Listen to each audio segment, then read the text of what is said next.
Hello everyone. It's Ulysses from Snapkeep Videos, and I got another video for you guys today. This time's gonna be a little different. It's gonna be the first entry in a new line of videos I plan to do, covering deck techs in Magic the Gathering, and it's my biggest hobby besides making videos and stuff like that. So I figure might as well start something new on my channel and hopefully help it grow a little bit more. And today I'm going to talk about a deck that is, if you're familiar with Modern, is the best deck in the format regarded by many, and it's the deck to beat right now. Izzet Phoenix. Izzet Phoenix has been on the spotlight for a while now, and you're either playing it or playing to beat it. This is what I am playing currently, the 75 that I'm playing currently. It's a little different. I'm trying something new like this Noxious Revival here. It could be really good. It could be kind of medium. Not really sure. I'm going to test it out this Friday, hopefully. Other than that, it seems pretty stock, the list. So let's dive right in here. So like most Izzet Phoenix decks, it runs 4 Faithless Lootings. It's probably the best card in the deck. It allows you to have your most busted draws and your most busted turn 1 and turn 2 plays. So 4 copies of Faithless Looting. It says draw 2 cards, then discard 2 cards, and then for flashback you can cast it from your graveyard, do it again. Then you exile it afterward. And you got Lightning Axe, 2 copies of that.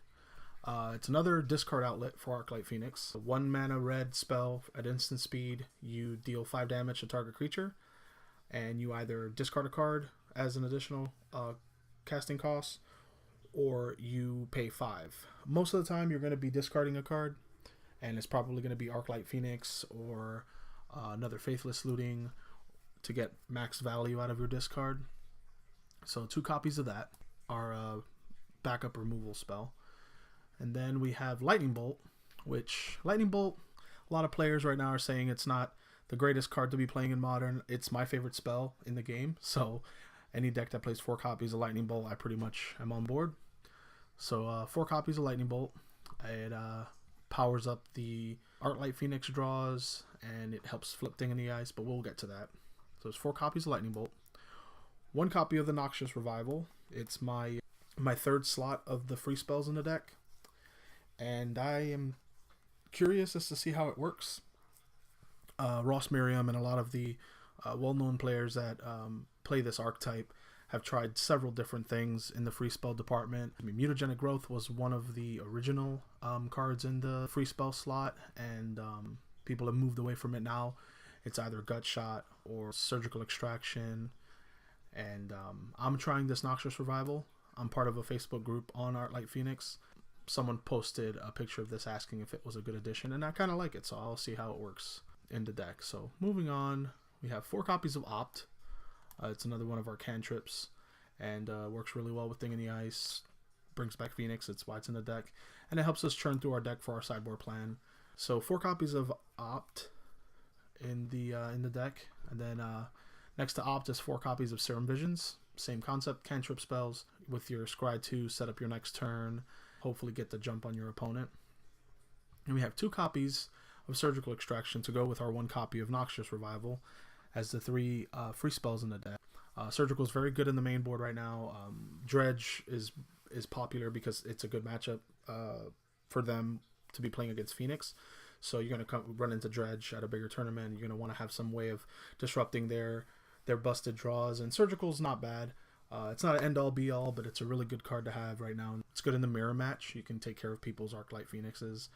And you can also protect your own Arclight Phoenix if, let's say, they target your Arclight Phoenix with their Surgical Extraction. In response, you target it with your own, and the one Phoenix that's targeted will be exiled, but the rest of them you basically fail to find, and you're able to save the rest of your Arclight Phoenixes that way. So that's pretty neat.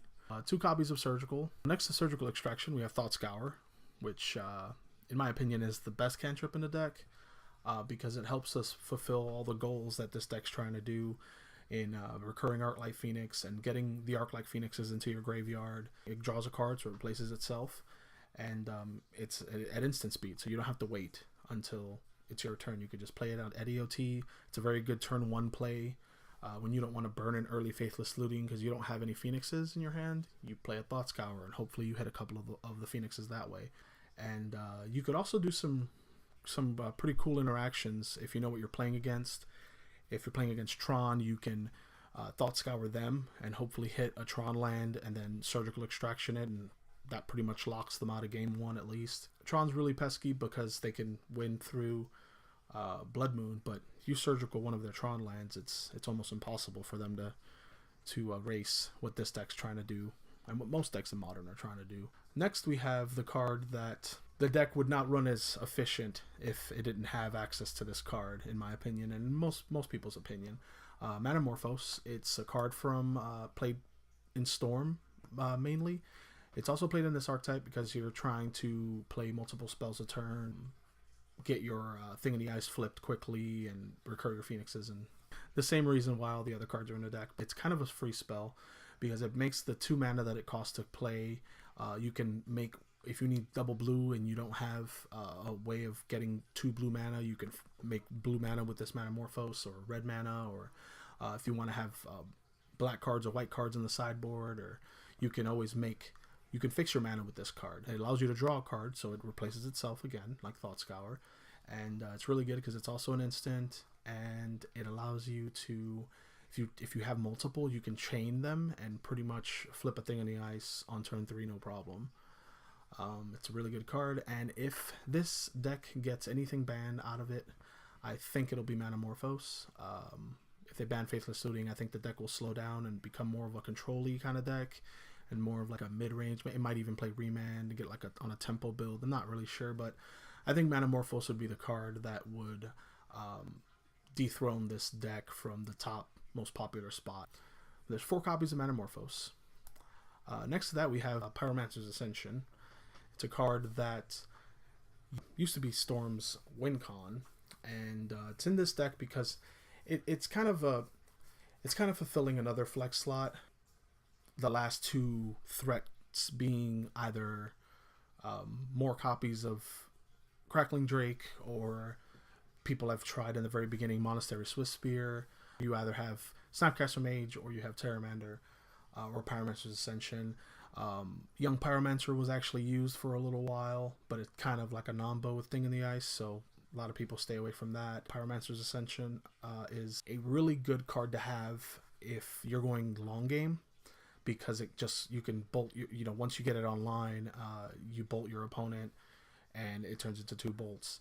I mean, it's kind of soft to graveyard hate, so it's kind of one of those things where if your opponent's playing Leyline of the Void, or anything like a Rest in Peace kind of effect, and then it kind of makes your deck weaker to that, because your Snapcaster Mage is just a 2/1 with flash at that point as well. But if they don't have those cards, Pyromancer's Ascension can steal many games. So I have 2 copies of that card in my main board. Next to that is the aforementioned Snapcaster Mage. It's 1 copy.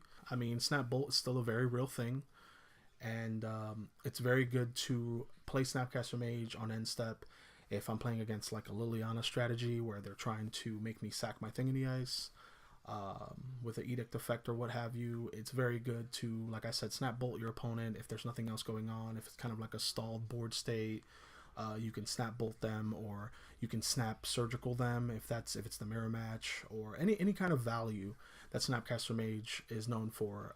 This deck kind of benefits from it as well. So I have 1 in my deck. And then it's the card that I think this deck is reliant on a little bit more than Arclight Phoenix, Thing in the Ice. I think Thing in the Ice is the card that most decks have a problem handling, especially when it's flipped, because it becomes a 7/8 body. When it becomes Awoken Horror, you bounce all non-horror creatures back to their owner's hands.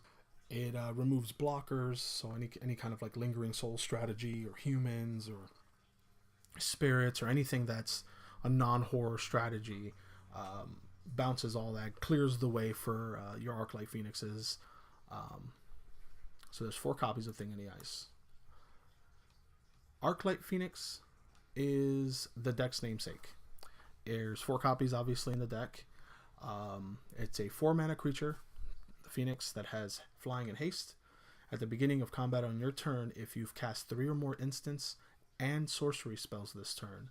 Return Arclight Phoenix from your graveyard to the battlefield. It has flying, so the evasion is there, it has haste. It's either deal with them right now or they will be hitting you for 3.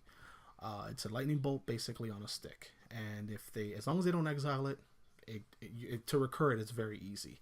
The last 2 threats in the deck is Crackling Drake. It's a really good card in times like if it's late game and your opponent has run out of removal and your Crackling Drake is an all-star. And if it works, usually 1 hit from a Crackling Drake will end most opponents. Crackling Drake's power is equal to the total number of instant and sorcery cards you own in exile and in your graveyard. So if they play Rest in Peace or if they play Leyline of the Void, your Crackling Drake is still massive. And also when you cast it, it replaces itself, you draw a card. So that's really good, and that rounds out the threats that my list is currently playing. Now we're going to move over to the mana base. Now the mana base, across the board, it's pretty much the same, 18 lands. I haven't seen any lists run more or less. My list has 2 Flooded Strands. I've seen people play Polluted Delta. Your early turns depend on having both colors, and then later on in the game, if you're playing against Burn or if you're playing against any kind of land tax strategy or the Blood Moon strategy out of the sideboard, you're going to want to fix your mana exactly how you need it to be. So fetching the islands are really important. So having extra blue fetches is where you want to be if you decide to have more than just the 4 Scalding Tarns.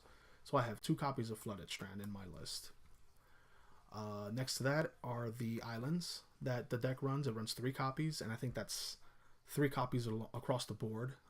Along with the 3 islands are 2 basic mountains, and that is basically for your burn matchups, your matchups where you want to preserve your life total. Having 5 basics makes it to where you don't get strip mined out of the game. So there's 4 copies of Scalding Tarn, and you want to have a way of getting blue and red mana without, again, taking damage in turn 1, turn 2, or turn 3, and that's where Spirebuff Canal comes in. It's basically the red-blue land that is similar to Blackleaf Cliffs and Jund, and how important it was to have the ability to bolt a creature your opponent played, like a Llanowar Elf or any kind of like a Birds of Paradise, or have the ability an Inquisition of Kozilek on turn 1, and if you didn't draw that but you drew the Lightning Bolt, you still had a land that would function. So dual lands are very important in Modern. It also runs 2 copies of Steam Vents, which is the shock land in the deck. And then the last land in the deck is Sulphur Falls. And Sulphur Falls is a Ross Miriam favorite. He swears by this card. He loves having an access to a Sulphur Falls. It's like a 5th Spirebuff Canal that can come in after turn 3. You preserve your life total by having a dual land and not having to fetch for it. Or shock for it, rather. So Sulphur Falls is there. Most people play a 3rd copy of Steam Vents, but I like Sulphur Falls. I haven't had much of an issue with it. If it's in your opener and it's your only land, chances are you're only going to opt or Thought Scour on EOT, so playing it tapped is not the biggest problem.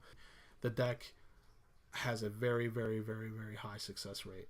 It is just so resilient, so redundant, and very, very powerful. Sideboard has 15 cards. We have 2 Abrades. It allows you to have options in certain matchups. If you're playing against a deck with Chalice of the Void, or a deck with a Graph Digger's Cage, any kind of problematic artifacts, you can just destroy those artifacts. Or if you're playing against a creature strategy and you need more removal, it deals 3 damage to target creature. Next is 1 copy of Anger of the Gods. Anger of the Gods is against decks like humans, decks like spirits, decks like elves, any kind of strategy that just bombards you with creatures early on, and you need 1 spell to get rid of all of them before they get out of hand. Beacon Bolt is basically has the same text box as Crackling Drake. It basically is the removal spell version of Crackling Drake. It deals damage to target creature equal to the number of instants and sorceries you own in exile and in your graveyard, just like Crackling Drake.